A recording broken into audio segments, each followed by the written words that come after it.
Hi friends, ఈ వీడియోలో అనగనగా జార్ఖండ్ అనే రాష్ట్రంలో రాంచీలో ఓ పిల్లవాడు జన్మించాడు. అసలు ఆ క్రికెట్ అంటే ఏమిటో కూడా తెలియని ఆ పిల్లవాడికి క్రికెట్పై ఆసక్తి ఎలా పెరిగింది? ఈరోజు ఇండియాకి నెంబర్ 1 కెప్టెన్గా మరియు వరల్డ్స్ బెస్ట్ ఫినిషర్గా మన ఇండియాకి లిమిటెడ్ ఓవర్ ఫార్మాట్లో అన్ని ట్రోఫీలు గెలిచిన ఏకైక కెప్టెన్గా ఉన్నాడు. మరి అటువంటి విజయాలు అందించిన మన వీరుడి గురించి ఈ వీడియోలో తెలుసుకుందాం. Welcome to my channel triples from India. Video పూర్తిగా చూసి నచ్చితే మాత్రమే సబ్స్క్రైబ్ చేయండి. మీకు మరింత క్రికెట్ రిలేటెడ్ ఇన్ఫర్మేషన్ కావాలంటే మా ఛానల్ని సపోర్ట్ చేయండి. అవును, నేను చెప్పే ఆ వీరుడు మరెవరో కాదు, ఎంఎస్డి కెప్టెన్ కూల్ మాహి మరియు తమిళ ప్రజలు ప్రేమగా పిలుచుకునే తల అనే పేరుతో గౌరవించబడే మన మహేంద్ర సింగ్ ధోని జూలై 7న పుట్టినరోజు సందర్భంగా మన మాహీకి పుట్టినరోజు శుభాకాంక్షలు తెలియజేస్తూ మనం ఈ వీడియో మొదలు పెడదాం.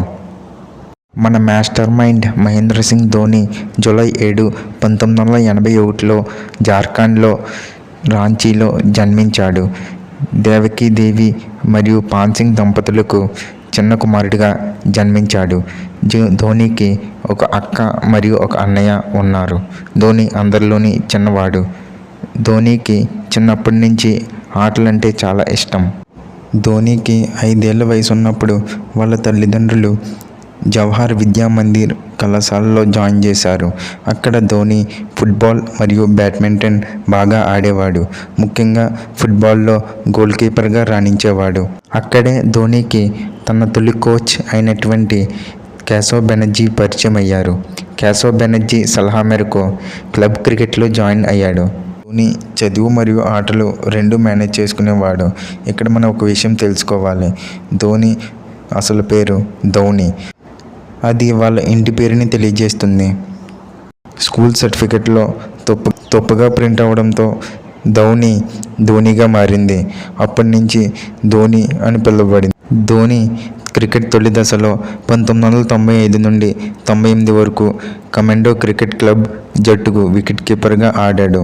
క్లబ్ క్రికెట్లో ఉత్తమ ప్రదర్శన కారణంగా విను మన్కంద్ ట్రోఫీ అండర్-16 ఛాంపియన్షిప్కి సెలెక్ట్ అయ్యాడు.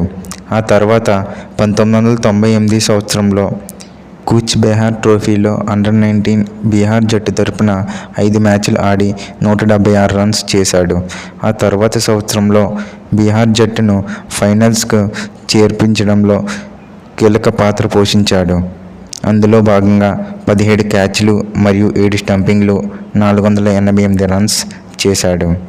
ఆ వయసులోనే హార్డ్ హిట్టింగ్ మరియు మెరుపు స్టంపింగ్ వంటి అసాధారణ ప్రతిభతో 1999 సంవత్సరంలో అండర్-19 సీకే నాయుడు ట్రోఫీలో ఈస్ట్ జోన్కి సెలెక్ట్ అయ్యాడు.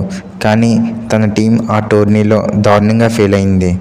ఆ తర్వాతి సంవత్సరంలో రంజీ ట్రోఫీలో 5 మ్యాచ్ల్లో 243 పరుగులు చేశాడు. అంతేకాకుండా 2001లో తన యొక్క ఫస్ట్ క్లాస్ సెంచరీని నమోదు చేసి సముద్రంలో అలిసిన అలలు ఒక్కసారిగా ఉప్పొంగి కెరటంలా మారి సింహం పంజా విసిరినట్టుగా విజృంభించాడు. ధోని 2002 రంజీ ట్రోఫీలో జార్ఖండ్ తరపున ఆడాడు. అంతేకాకుండా దేవధర్ ట్రోఫీలో ఈస్ట్ జోన్కు ప్రాతినిధ్యం వహించాడు. అక్కడ ధోని తన యొక్క హార్డ్ హిట్టింగ్ మరియు అసాధారణ స్ట్రోక్ ప్లేతో లోవర్ ఆర్డర్ మిడిల్ ఆర్డర్ బ్యాట్స్మెన్గా గుర్తింపు పొందాడు. ఆ తర్వాత రంజీ ట్రోఫీ ఓడిఐలో 4 మ్యాచ్ల్లో 244 పరుగులు చేసి ఈస్ట్ జోన్ టీంలో భాగంగా ఉన్నాడు.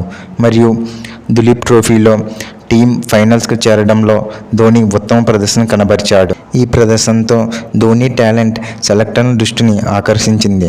అప్పుడే టీం ఇండియాలో పార్థివ్ పటేల్ మరియు ఇతర వికెట్ కీపర్ బ్యాట్స్మెన్లు దారుణంగా ఫెయిల్ అవుతూ వచ్చారు. అప్పుడే టీమిండియా ఒక మంచి lower order wicket keeper batsmen గురించి వెతుకుతుంది. దానికి గాను BCCI small town talent spotting initiative TRDW ద్వారా ధోని సెలెక్టర్ల దృష్టిని ఆకర్షించాడు. అప్పుడే Dhoni Zimbabwe, Kenya tour India ఏకి సెలెక్ట్ చేశారు. కెన్యా, జింబాబ్వే, పాకిస్తాన్తో ఆడి 6 ఇన్నింగ్స్లో 72 యావరేజ్తో 362 పరుగులు చేశాడు. అదే సమయంలో ఇండియాకు ఓడిఐ ఫార్మాట్లో ఒక proper lower order wicket keeper batsmen లోపించడంతో ధోనీని బంగ్లాదేశ్ టూర్కు డిసెంబర్ 2004న ఎంపిక చేశారు. తను ఆడిన తొలి మ్యాచ్లోనే రన్అట్ అయి డకౌట్గా నిలిచాడు. అయినప్పటికీ తన నమ్మకాన్ని కోల్పోకుండా పాకిస్తాన్తో జరిగిన ఓడిఐ సిరీస్లో విశాఖపట్నంలో రెండో మ్యాచ్లో 148 పరుగులు చేశాడు. ఇది ఇంటర్నేషనల్ క్రికెట్లో భారత్ తరపున వికెట్ కీపర్ బ్యాట్స్మెన్ చేసిన అత్యధిక పరుగులుగా చరిత్ర సృష్టించాడు. ఈ ఇన్నింగ్స్ ధోని ఇంటర్నేషనల్ కెరియర్కు గట్టి పునాది వేసింది. ఆ తర్వాత ధోని లోవర్ ఆర్డర్లో తన బ్యాటింగ్ ద్వారా ఉత్తమ ప్రదర్శన కనబరచడంతో ధోనీని 2005 సంవత్సరంలో నెంబర్ 3 స్పాట్కు బ్యాటింగ్లో ప్రమోట్ చేశారు. అప్పుడు ధోని శ్రీలంకతో జరిగిన ఓడిఐ సిరీస్లో 183 పరుగులు చేసి ఇండియాకి అత్యధిక పరుగులు చేసిన వికెట్ కీపర్ బ్యాట్స్మెన్గా చరిత్ర సృష్టించాడు. చిన్న సింహంలా బౌలర్లపై విరుచుకుపడ్డాడు. ఇంకా ధోని 2005 సంవత్సరంలో రెగ్యులర్ ప్లేయర్ అయ్యాడు. ధోని తన యొక్క టెస్ట్ డెబ్యూట్ కూడా అదే సంవత్సరంలో చేశాడు.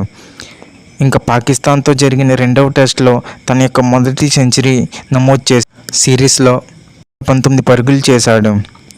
ఆ తర్వాత సంవత్సరం 2006లో ఇంగ్లాండ్తో ఓడిఐ సిరీస్లో 177 పరుగులు చేశాడు.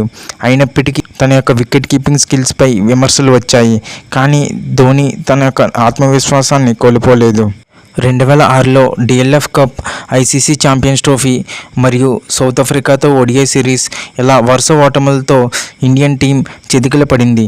అప్పుడు తన యొక్క కెప్టెన్సీని వద్దని గంగూలీ T20 కెప్టెన్సీ వదులుకొని ధోనికి బాధ్యతలను అప్పగించాడు.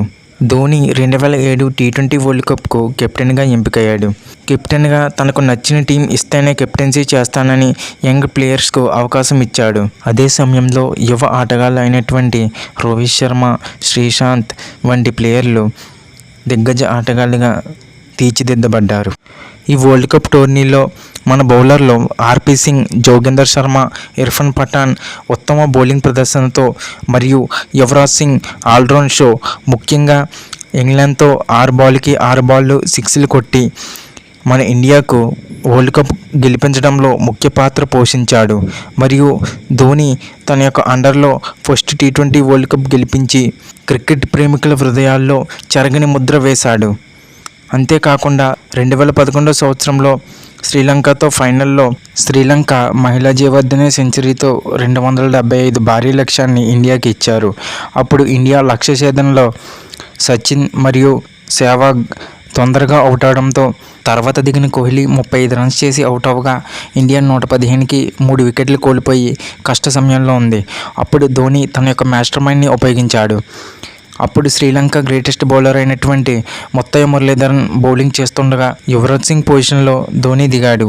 దీని గురించి ముత్తయ్య మురళీధరన్ని ఒక ఇంటర్వ్యూలో అడగ్గా మురళీధరన్ ఈ విధంగా సమాధానం ఇచ్చాడు. తన బౌలింగ్ ఎదుర్కోవడంలో ధోనికి ఎక్కువ అనుభవం ఉంది మరియు తన బౌలింగ్ యువరాజ్ సింగ్ కంటే ధోని బెటర్గా ఆడగలడని చెప్పాడు. తన భావాన్ని వ్యక్తపరిచాడు. ఆ మ్యాచ్లో ధోని 115కి 3 వికెట్లు పడిన క్లిష్ట సమయంలో లక్ష్య ఛేదనకు 160 రన్లు కొట్టాలనగా ధోని గంభీర్తో కలిసి 109 రన్ల పార్ట్నర్షిప్ నెలకొల్పి మరియు తన కెరియర్లో వరల్డ్ కప్ బెస్ట్ స్కోర్ అయినటువంటి 91 రన్లు కొట్టి ఇండియాని ఒంటి చేతితో గెలిపించాడు. మరియు ఆ చివరి బాల్ 6 కొట్టి Dhoni finishes of in style, India lift the world cup after 28 years and party started in the dressing room అని రవి శాస్త్రి నోటి నుంచి వెలువడిన మాటలు మన అందరి హృదయాల్లోని చిరస్థాయిగా నిలిచిపోయాయి. ఈ విధంగా ధోని 2011 వరల్డ్ కప్ గెలిపించి క్రికెట్ ప్రేమికుల హృదయాల్లో తన పేరును సువర్ణ అక్షరాలతో ముద్ర వేశాడు. ఆ తర్వాత 2014 సంవత్సరంలో ఐసీసీ ఛాంపియన్స్ ట్రోఫీలో ఇండియాని ఫైనల్కి తీసుకెళ్లి ఫైనల్లో శ్రీలంకతో ఓడిపోయారు. తర్వాత 2015 సంవత్సరంలో ఓడిఐ వరల్డ్ కప్ సెమీఫైనల్లో ఆస్ట్రేలియాతో ఓడిపోయి వెనుదిరిగారు. ఆ తర్వాత సంవత్సరం 2016లో ఏషియా కప్ గెలిపించాడు మరియు 2018లో మరో ఏషియా కప్ గెలిపించి 2019లో ఓడిఐ వరల్డ్ కప్ సెమీఫైనల్లో న్యూజిలాండ్తో ఒకవైపు వికెట్లు పడుతున్నప్పుడు ఆఖరి క్షణం వరకు పోరాడి చివరి క్షణాల్లో విలియమ్సన్ వేసిన త్రోకు రన్అట్ అయి ఏ విధంగా అయితే తన కెరియర్ మొదలైందో ఆ విధంగానే తన కెరియర్ ముగించాడు. సో ఎంతగా క్రికెట్కు సేవలు అందించిన ధోనికి నా హృదయపూర్వక కృతజ్ఞతలు. మరియు ఇటువంటి మధుర క్షణాలు ఇచ్చిన ధోనీకి నా ధన్యవాదాలు. మీలో ఎవరైనా ధోనీ ఫ్యాన్స్ ఉంటే నేను ఇచ్చిన ఇన్ఫర్మేషన్ మీకు నచ్చినట్లయితే నా ఛానల్ని సబ్స్క్రైబ్ చేసుకోండి. Thank you friends.